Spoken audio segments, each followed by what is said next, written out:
Okay, it's 6 o'clock. Call this meeting to order. Agenda addition. We just have two names to add to the personnel report. So, The first is Brady Magner at the high school, dramatics assistant, effective the 2021 season, and Kevin Wiles, high school head wrestling coach, effective the 2021 season. So both of those would need to be added to the personnel. and before we begin, I would note for those watching that all board members are present. So now after adoption of the agenda, I'd accept a motion to adopt the agenda as amended. So moved. Motion by David, I'll second it. second by Olivia. Any discussion? All in favor, say aye. Aye. Carries 7-0. Item 3.0 is approve the minutes for the September 21 and October 8 meetings. I have a question about the October 8th meeting. Was that broadcast and archived?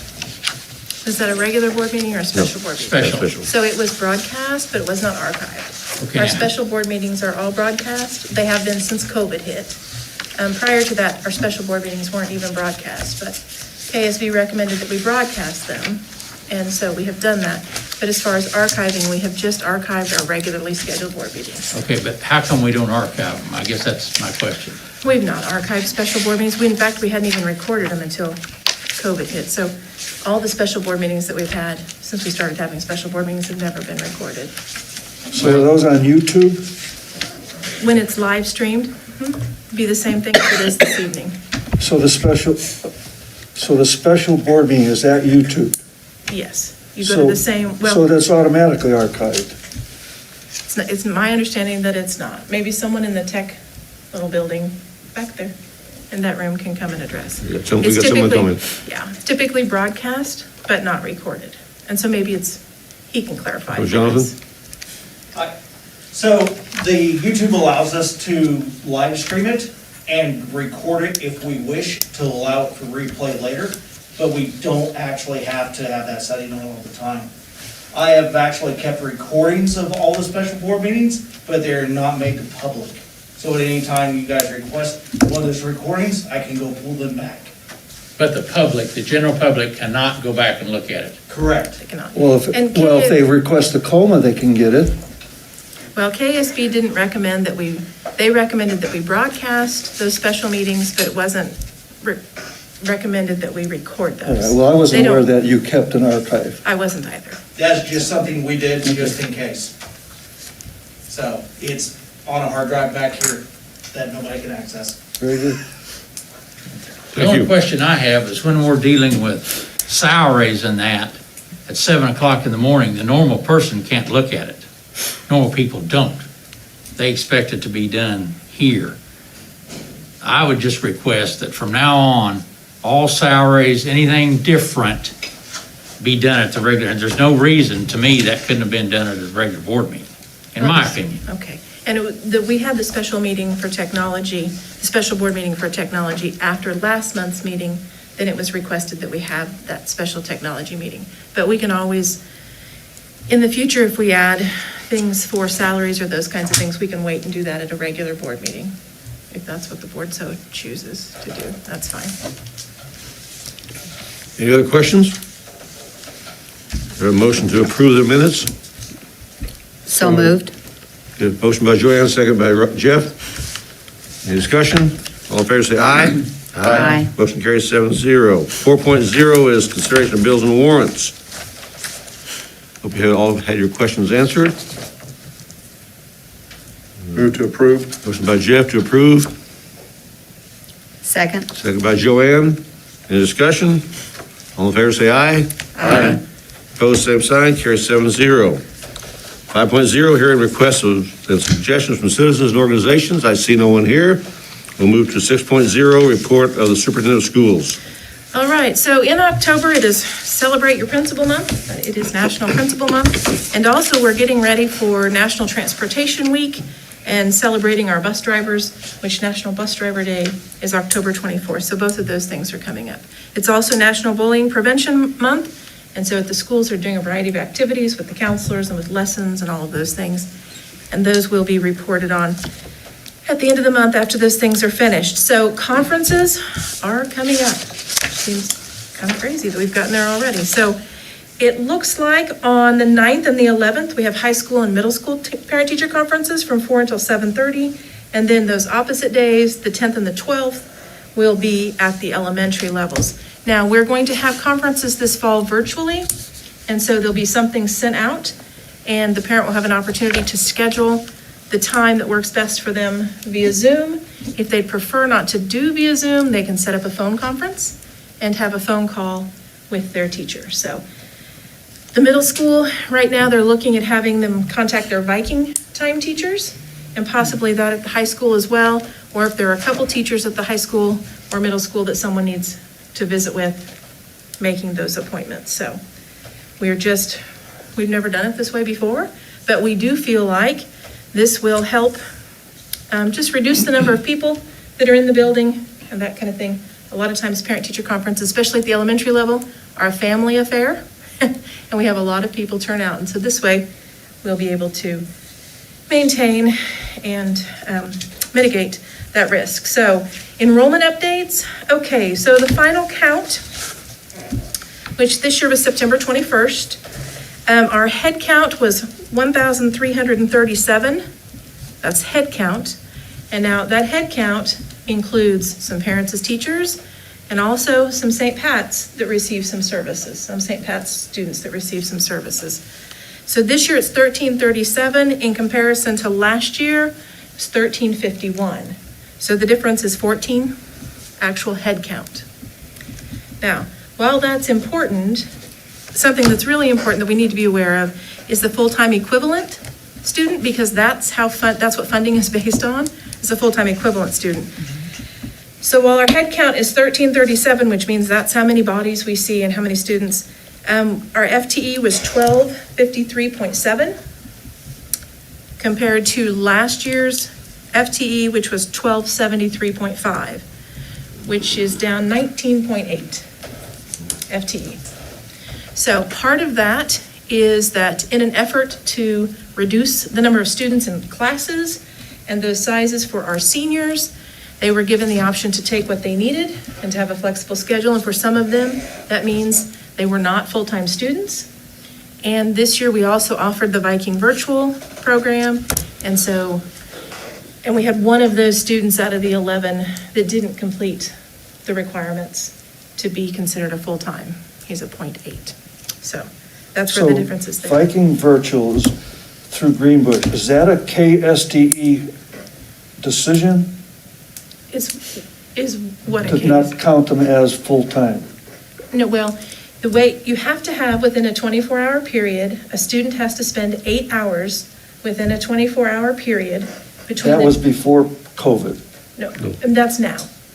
So for. That's not what I heard. Okay. I don't- Friday, here's what I heard. Okay, Let's put it this way, that may change. Friday, on the Zoom meeting, Mr. Tallman said that the KSDE will be meeting next week or in November. Okay. And one of the things they're going to look at are the 1,116 hours. Because that may change, because what they're finding out, teachers throughout the state of Kansas are really struggling physically, emotionally, mentally, and it's not working out the way it should be, because you have to juggle kids in the classroom, kids on Zoom, kids that email you that don't get in on Zoom. So there's some serious issues. So KSDE is looking at how do we fix this hour-wise. Maybe they're going to shorten the days or the number of hours. So they're also looking at, well, maybe the virtual program may be something that we look at and give it full-time equivalency. That's Okay. all I'm saying. Okay, and that's. That just came up Friday. So I'd heard about the looking at the 1,116 hours and the possibilities for working that. So now for professional development days, we still get to count that for half of the day as student contact. So they're looking at maybe making that full student contact to increase some of those hours, because you're right, people are definitely stressed. So what my understanding of the virtual was that you had to have 8 hours within a 24-hour period and there were 2 windows. You had to have an 8 hours within this week, or 2 weeks, and then within this 2 weeks, you had to have another 8 hours within a 24-hour period to be considered full-time equivalent. And so we have 11 students that are attending virtually, and 10 out of the 11 made it, and the other was 0.8. I think, like, the first round, that student met the requirement, and the next round, they were about, I think, 45, 50 minutes off. So, but maybe that would change. I don't know if the other does.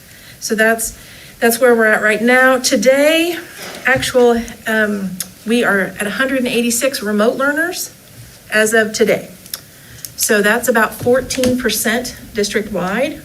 So that number just continues to decrease. Is anybody wanting to jump up, or can you jump up? No, we're No. really, really discouraging that. Our students that have to go are placed on quarantine, whether that be for a home exposure or an illness, then they're able to remote in. So they take home their device, so they're not missing any school, so that doesn't affect the absenteeism rate there. But for new students to just decide they'd like to go remote, we are really, really discouraging that. Simply because, just like Lou said, it's very, very difficult for a teacher to have students in class and on remote, and how to balance all of that, make sure everyone's engaged. But we do welcome those who are remote back to. We do. Face-to-face. Absolutely. So, and that's what we're seeing more of. And in fact, in the last month, administrators have reached out to families and students that are really struggling with remote, whether that be their attendance and or their grades. So if their attendance was poor, or if they are failing, they were given the opportunity to spend some time and show, okay, we can make improvement, we're going to do this is going to work. And after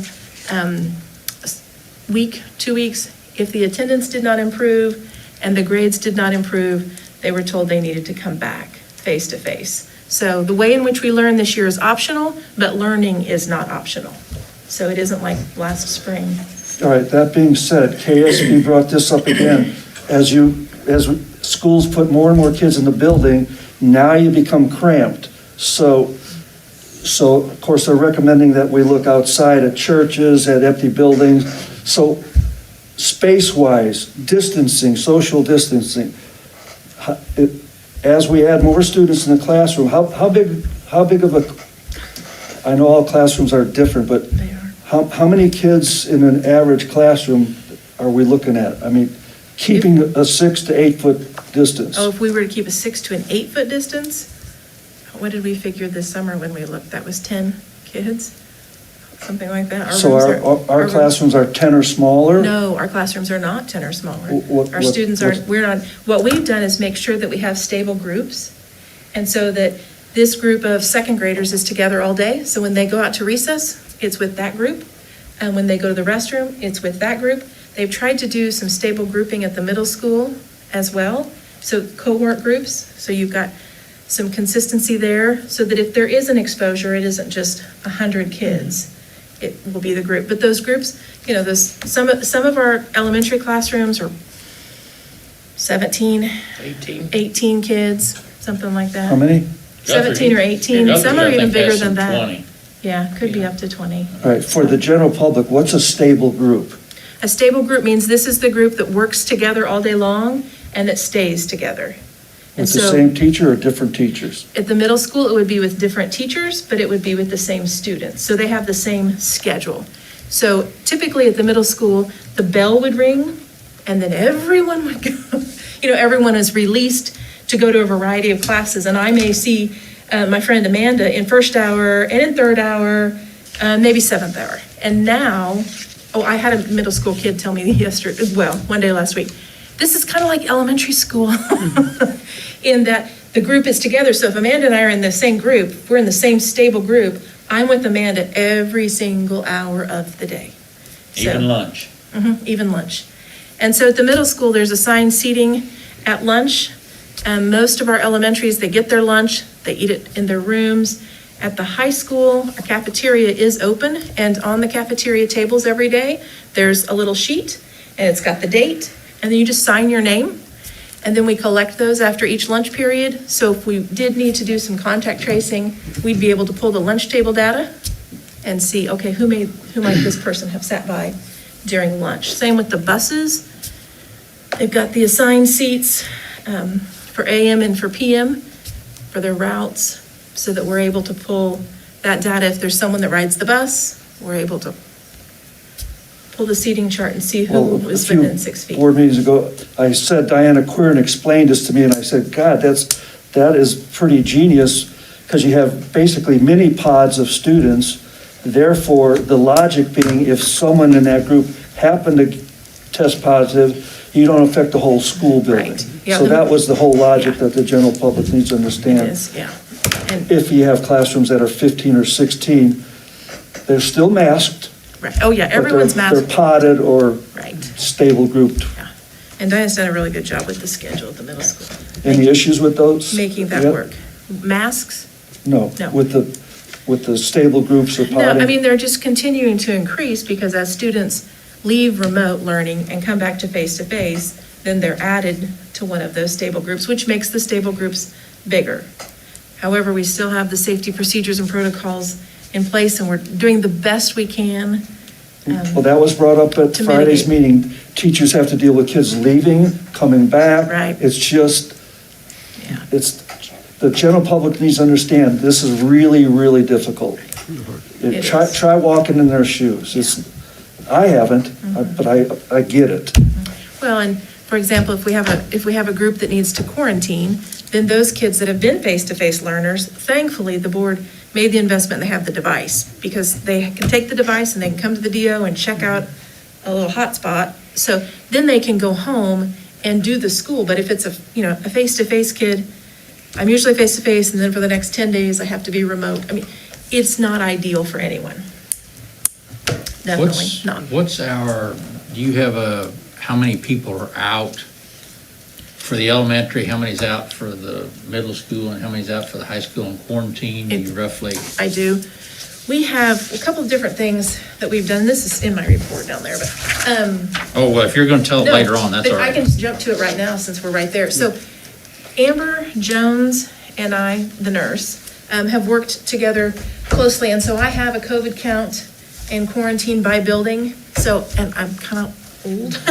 So I've done it a couple different ways. I have paper copies of everything from the health department regarding who's gone where. We also have a Google form, a Google sheet, and so anytime we are notified of a student or a staff member, whether they took a test and it was positive or negative, they have to quarantine because of a household contact. We do go and fill it out so that I know, like today when I ran this at 5 o'clock or a little before 5, there were 96 things in our COVID collection forms. Now, some of that are positive, negative tests. Some of that are kids that have had to quarantine. I can look and see, so our two large groups that had to quarantine, there was a group of 14 from Garfield, that was 4 staff members and 10 students. They return tomorrow. There was also another group from Garfield, some on the bus, 8 on the bus and 6 in a classroom, and they're able to return tomorrow as well. So right now, those are the only groups that we have on quarantine, and those have been the largest groups. At one time, we had 6 JV football players. They are all back. We had 3 that were exposed at the college campus, the workforce center, and those were back today too, weren't they? Yeah, I got their The letters. welding program? So I got their letters today. So we've been very fortunate where we'll hear on the news, they have someone has 100 and some students quarantined, and we've been very fortunate. Now, that doesn't mean that it won't happen. It's not a matter of if, it's probably a matter of when, because everyone is, doing the best they can with protocols and procedures. But Now, how often does that your health committee meet? Once a week? well, Amber and I talk No, I mean, regularly. the health department, Oh, the health department, we have not had a regular scheduled standing meeting. We just talk on the phone pretty regularly. Now, the county superintendents, we have a monthly meeting, and so typically we go over those things there. But anytime that I need something from the health department, I've called Lisa, she's called me. I can text her or email her, and she'll get right back with me. So they've been really good to work with. Very, very helpful. So the other thing I wanted to share is that I put in your stack this flow chart. And so this is something that all the schools in Lebec County are doing, just so that we are consistent. And it's based on what KDH&E recommended. And it's part of that KSDE navigating change document. The health department looked at it to make sure. And so this is the plan for if a student or a staff member stays home with 2 or more of those symptoms or comes to school, then with 2 or more of those symptoms, they'll be sent home. And then there are the different protocols that you go through. So the whole quarantine thing can be kind of tricky, because if a student tests positive, their time in quarantine can be less than that of a contact to the positive. But so far, all of our students that have been contacts to positives at school have not had any symptoms, and had they had symptoms, they've tested, and they were all negative. So right now, it appears, as of today. I wonder it's kind of like looking at Alabama's coach Nick Saban, who tested positive, but it was a false positive. I wonder what the percentage of false positive is on our testing in Lebec County. You know, I really don't know. Okay, I don't either. I do know we have a good turnaround time here in Lebec County when there are tests, and then 24 to 48 hours is what I right. heard. And then we get the results. So kudos to the group doing that. We had 2 students that tested positive from an outside contact, and they were not tested in Lebec County. They were tested in Crawford County, and there was quite a delay. They weren't at school, but a delay in getting that notification. So that's kind of what we're doing for COVID, and keeping those things, collecting that information. Quarantine, you've probably heard, there's some modified quarantine that different districts have worked with the health department and have developed. When visiting with Lisa last week, she was not interested in doing any kind of modified quarantine. She feels it's important to do the 14-day quarantine outside of home. So, just so that you're aware. And other districts elected just not to quarantine. I would highly, highly discourage that. That opens us up, it opens board members up to a lot of liability. It's not recommended by KDH&E. As far as our traveling athletic teams, we've had no problems so far. We have not. We had the 6 JV football players that Richard. were exposed at Prairie View. And that has been it, so. And I appreciate, the coaches have worked hard with temperatures and hand cleaning and wearing the masks and all of those things. So last on my list is a facilities update. Our facilities group, we have the preliminary data from DCS that went and looked through all the buildings. And then our group has been meeting every Wednesday at 7 in the morning just to go through that information and to go through it building by building to identify what's the most important things for Parsons, what we feel like needs to be done right now. We could wait a little, and then what we could put on down the road. So we have 2 more buildings to look through and discuss, and then DCS will come back and meet with us again, and we'll identify what we've selected as the high priorities, middle and low priorities, and they will help us build a document so that we can get that on a timeline so that it can be approved by the board. I would like to say, I'd hope, that we could have a long-term facilities plan on the December board meeting agenda. So I'm thinking, and we should be able to. We're going to. So I'm going to make it happen. It's been How's the dragging on gym for too floor long. coming along? The gym floor, they're going to be here on Friday to work on that. So typically we have an oil base top thing. No, we're going to do a water base, except it's not, what's it called? It's not a base because the base would be at the bottom, but it's, anybody, you know what that's called? It's water-based. A water-based. Water-based product. Water-based product instead of an oil-based product. still should. So they should be able to get it all cleaned up. And we should be able to use it by Tuesday morning, Oh, that's so. good Because I guess a turnaround time. water-based product typically Dries faster. dries faster. And of course, it's impacted by the amount of humidity in the air, but we're gonna probably turn on the air conditioners there and really pull that humidity out to help get them dry, so. Okay, well, that's what I had. Does anybody have any questions? Have any further update on the soccer facility? I know we had some information in our last view. Okay, so Gary Crispin has been getting in contact with Pat LaForge and some others working on that. We will have another meeting once they have the site survey and those things done. We did get some preliminary information on a scoreboard, right? How much was the? Almost 60 all in. It was a very expensive scoreboard. I don't know that we need a scoreboard like that. They were, they're looking at water lines, electric, all of those things. Can you guys think of anything else that I've missed? Yeah, let's see, the water lines, they've agreed to put in the water lines and a sewer line but there hasn't, I think we need to negotiate on the water use. I think that's may grab us. That's not been determined And yet. part of the scoreboard deal, I think is because they want to go over in that corner. I don't know, but the size of it to see better, I don't know. It seemed awful high compared to what I thought originally somebody talked about. But it We'll was- just have to go through it. It was almost double what the scoreboard at Marble Park cost. And I'm not sure, Yeah, we don't need near that big a scoreboard. so. Thank you. Any other questions? If not, we'll move to 7.0, report of special ed co-op. We had the bulk of the meeting was given an overview of how special ed is funded through all the different areas, the local school districts, the state, and the federal funding.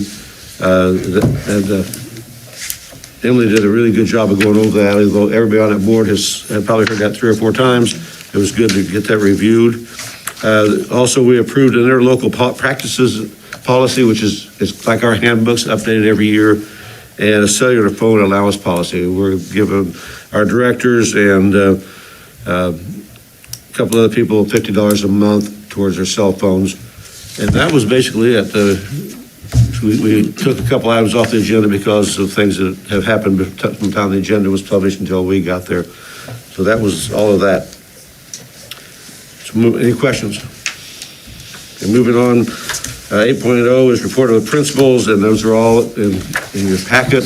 We received those today. They're all, our high school folks are at soccer and football.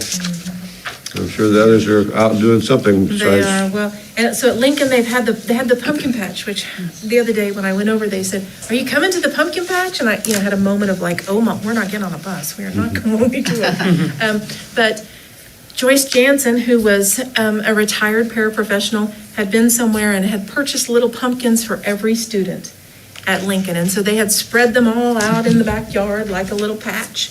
And students, one class at a time, one group at a time, had gotten to go out and hunt in the patch for the perfect pumpkin. So they're doing that. Garfield's been working hard as well. An update about Halloween parties, parents probably will want to know. At the elementary level, those parties will be on Friday, October the 30th. The time will be out. We aren't going to do any costumes this year or parades. So we can still, they'd like to bring prepackaged treats. They can do that, and we'll hand those, the teachers and staff will hand those out, and they'll have little parties in their room. But it won't be the traditional get all dressed up and parade around town or parade to LCC or anything like that, so that folks know. I have a question. I'm looking at Garfield, the second page, and I've asked this question before. Since the last report, each individual classroom has participated in tornado drills. So looking at the hurricanes that happened in Louisiana, those health departments had to keep those people spaced and masked. So are we doing the same? So what we did for tornado drills, which was approved by the fire marshal, was that we practiced one class at a time. So we didn't release the whole, so we stayed with our stable groups and practiced with our stable groups. But, never mind, I'm not gonna ask that Okay, question. well, what happens if it really does happen? We'll have to all go It would together. be, we would all go together. It would be safer to be together with a mask, the likelihood of getting sick with us Right. all close together in a mask versus being blown away by a But tornado. to practice, they go one group But at a time. to practice, they went one group at a time so that everyone would know where to go if they had to go. But they did not practice the entire school at this time. If it were a real emergency, everyone knows where to go and that's what we would do because we want to keep everyone safe. But every class practiced. Every class practiced, yes. So they would all know where to go. Got a question, Lou? No, Okay. last page on the high school, I like what they're doing with the light PE. I saw kids over at the shelter trying to zoom in, it didn't make any sense. Now they smartened up and did lifetime fitness through Edgenuity, Right. and that's a smart move. And that was one of those things where as you get started, you think, well, this will work, and then you get started, and you're like, oh, no, this will not work. And PE remotely is difficult, but, I mean, what's a kid really to Can't do? imagine. And so for our high school kids, they're earning that credit using Edgenuity with Lifetime Fitness and Health in lieu of regular PE, so. And we do have the fall play coming up. So the musical's gonna be in the spring, so that, in hopes that things may be different, we may actually be able to have it. So our high school students are gonna present War of the Worlds October the 28th and the 29th. They're going to be assigned seats so that everyone can adhere to social distancing. It's here in our auditorium. And everyone, of course, has to be masked. You'll get your temperature taken before you come in and What would our sanitize your capacity hands. be on that? I don't know right off the top of my head. I would say it would probably be 25%, possibly 50%. I'm not sure how many will fit in the auditorium and how many that would be because you'd have to be 6 foot 300, I think was in there. 300? altogether. So we won't have near that many. We'd probably, maybe 100, I would suspect, but I don't know. So get there early. Get your tickets. So that's what's happening in the buildings. Any questions? Any other further questions? If not, we'll move to new business, 9.0. Action to accept donations, page 39.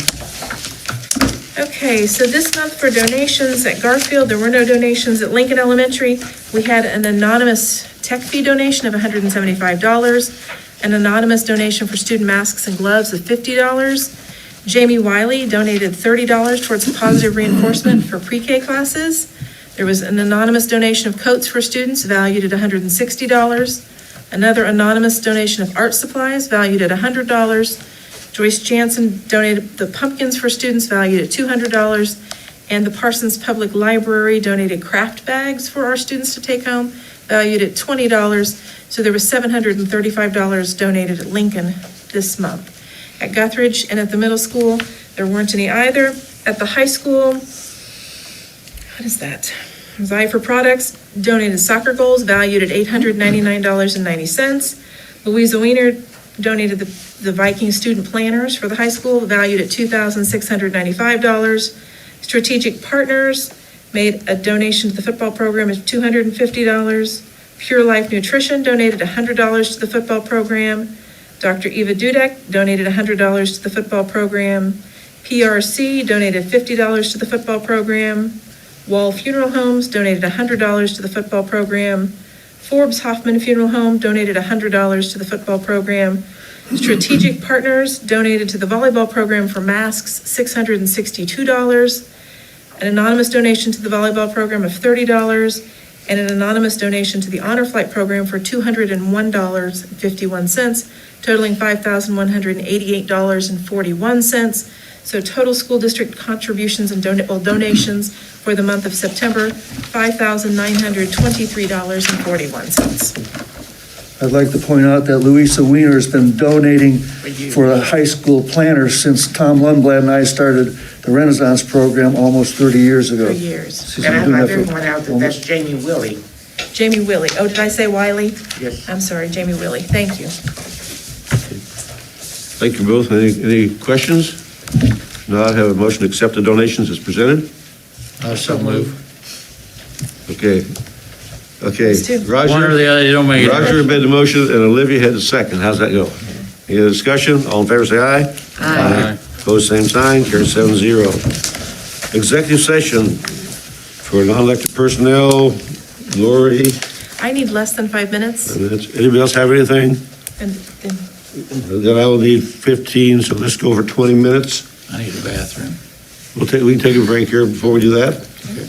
So, let's take a 5-minute break, and then we'll go to executive session at 6:40. If I can have a motion to go into executive session for 20 minutes. Move we go into executive session, discuss confidential employee information pursuant to non-elected personnel exception or coma and the exception for employer-employee negotiations under coma at 6:40 for 20 minutes. That the board return to open meeting at 7 o'clock in this room. And the meeting will begin with the board and the superintendent, assistant superintendent. Okay. Motion by Jeff, Second. second by Joanne. Discussion? All in favor, say aye. Aye. Opposed, same sign, carries 7-0. Thank you.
Are they gonna put us on the air?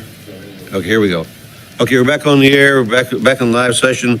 We need to have some more executive session for the same purposes, for another 10 minutes. Yeah, we're gonna go back in executive session 7:02 for 10 minutes, and the board return to open meeting at 7:12.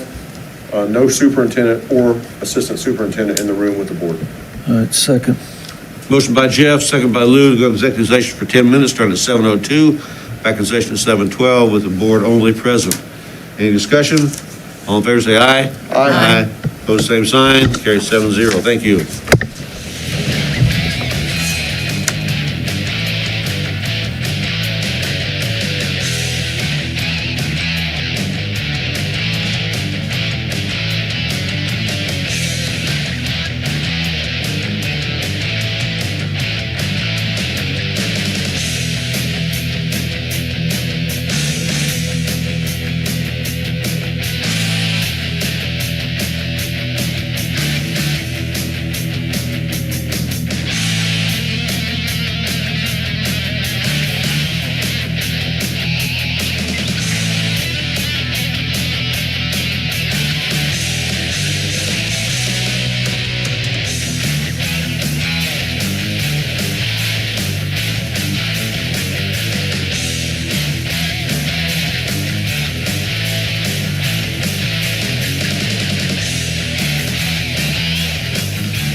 Everybody get your microphones on?